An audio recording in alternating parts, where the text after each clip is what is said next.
घना जंगल था, ऊंचे ऊंचे साल और सागौन के वृक्ष, जिनके बीच से एक संकरी पगडंडी निकलती थी।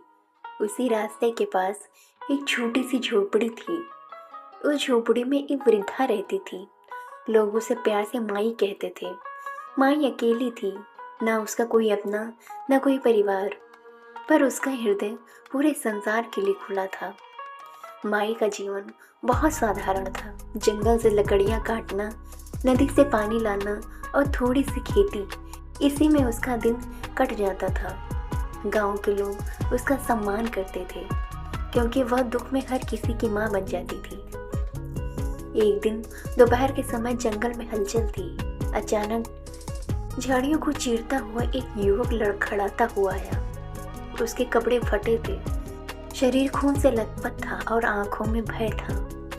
वह कुछ दूर चलकर माई की झोपड़ी के सामने गिर पड़ा। माई बाहर निकली। घायल युवक को देखकर उसका हृदय कांप उठा। उसने धीरे से पूछा, बेटा क्या हुआ?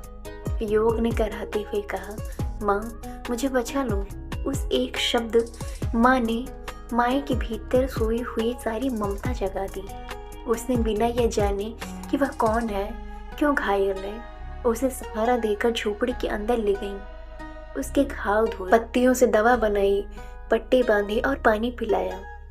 कुछ देर बाद माई को पता चला कि वह युवक एक डाकू है जो पुलिस से बचकर भाग रहा है, पर अब बहुत देर हो चुकी थी। माई के लिए वह अपराधी नहीं, एक पीड़ित बेटा था। थोड़ी ही देर में घोड़ों की टापों की आवाज सुनाई दी। पुलिस वाले झोपड़ी के बाहर आ गए। एक सिपाही ने कठोर स्वर में पूछा, माई इधर से कोई घायल आदमी गया है क्या? वह खतरनाक डाकू है।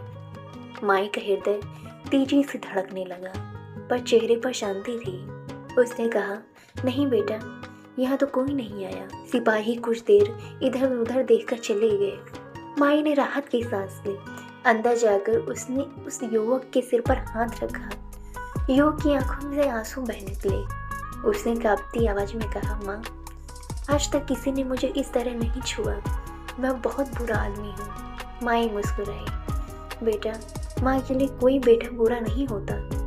कई दिनों तक माई ने उसकी सेवा की। वह युवक धीरे धीरे स्वस्थ होने लगा। जंगल की शांति और माई की ममता ने उसके कठोर हृदय को पिघला दिया।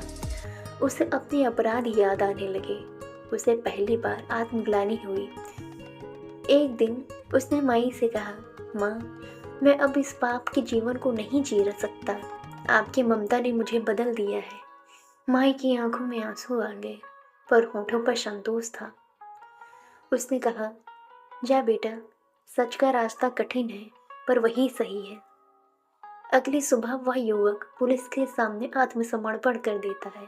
वह स्वीकार करता है कि उसे एक माँ ने नया जीवन दिया।